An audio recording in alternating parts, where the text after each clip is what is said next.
For the past 2 weeks, I have been traveling over to Europe.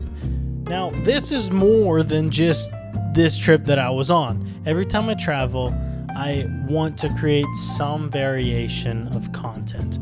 You are no stranger to this because of my Asia trip that I put out a good amount of content from whenever I was in Banff last year. Whenever I travel around for a personal trip, I always have this weird feeling of like, I want to create some kind of content, but I don't want to work the entire time. That's where this style comes in. Now, I've already made videos about this, I know, but it's something that I enjoy.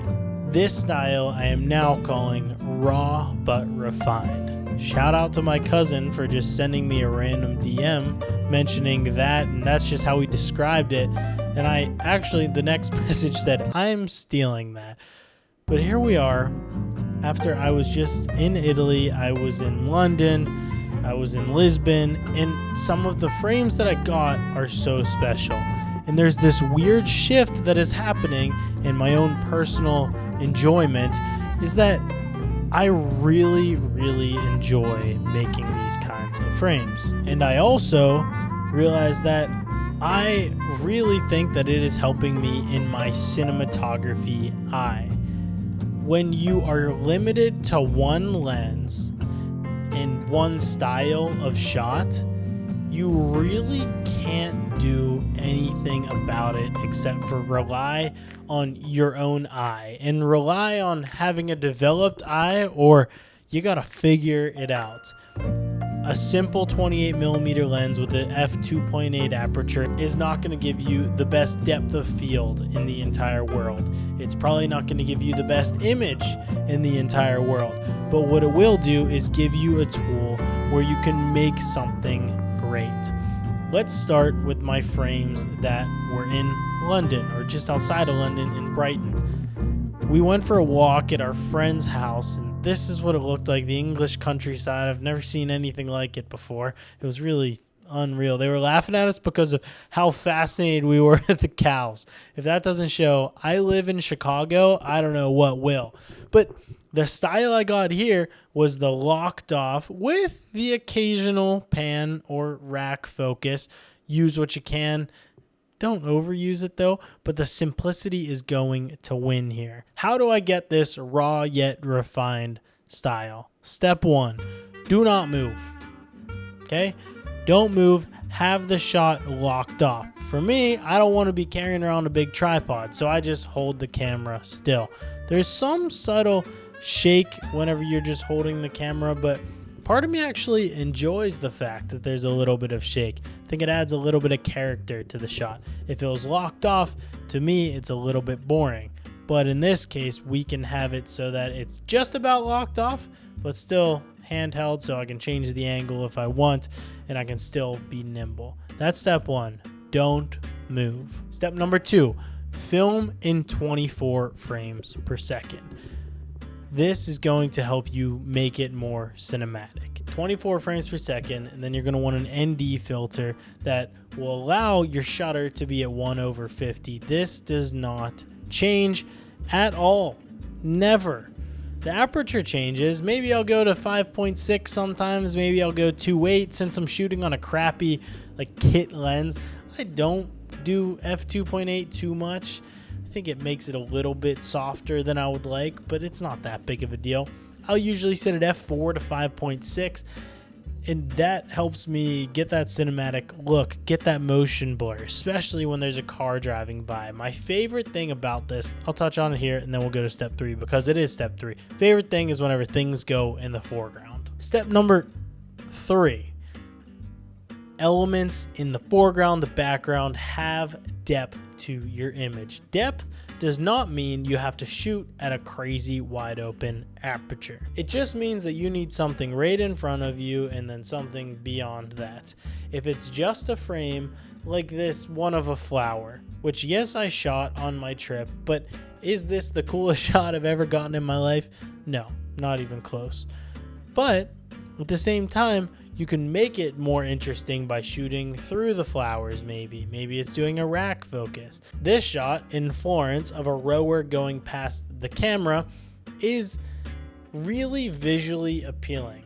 First of all, you have the rower come into frame and then go out of frame. You also have the grass in the foreground at the bottom and the water up top.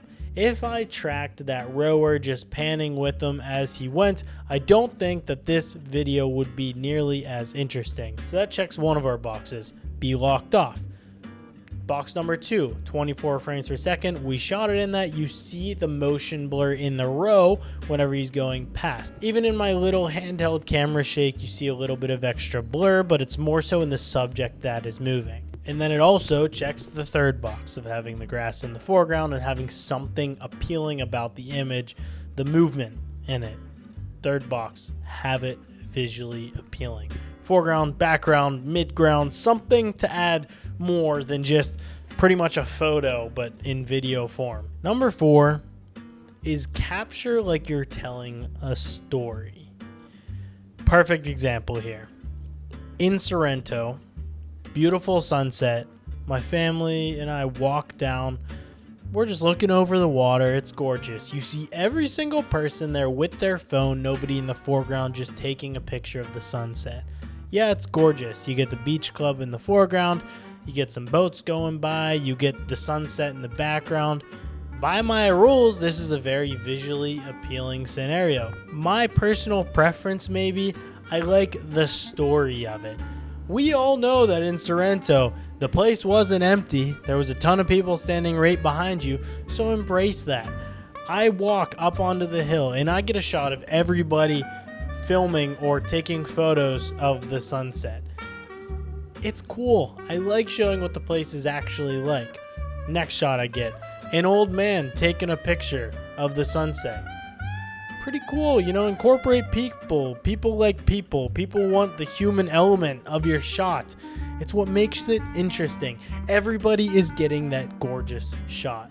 Tell the story, make it real, make it feel like you're actually there. And to me, whenever you incorporate the flaws of it, that's what really makes you feel like you're there. And that's what really evokes a little bit of emotion to the entire scenario. It feels a lot more human. Try and show the culture. That is what's really going to carry everything. Have your camera on you at all times and just be ready to go. You got to be quick with it, because there are some times where you'll see an old Italian lady ride past on a pink moped, and that's only going to happen once. I didn't get that. I would have loved to get that, but you know, it doesn't really matter. That'd be nice. I get some moments like that though that you can't predict at all. Like, one thing that comes to mind whenever I say this is whenever we were in Bellagio, we were just walking around for the day, and there was a boat that pulled in. Now on Lake Como, there's a lot of boats, but there were these brown wooden boats that are a fortune to rent, so I just opted to take pictures of them instead. And this one came in, dropped people off at the dock that we were sitting at, and then it backed up, and I got this weird top-down perspective of the boat dropping them off. It's a really weird look at something where, you know, usually you would just see the boat riding by. But in this case, I got the boat in reverse, backing up and going through frame. The composition of it, pretty pinned to what I got. I have 28mm, or I can use the cropped in mode, which I believe would take it to like a 40mm. In this case, we're at 28mm, see it go corner to corner. The best scenario in this entire example was whenever we were walking around London, and there was just a random guy with a bird in his hand, feeding the birds. Like, you can't ask for that to happen. You gotta just go with it. You gotta be ready to go. You gotta be ready to rip. And maybe that'll turn into one of the best shots of the entire trip. Raw, but refined. That's the style.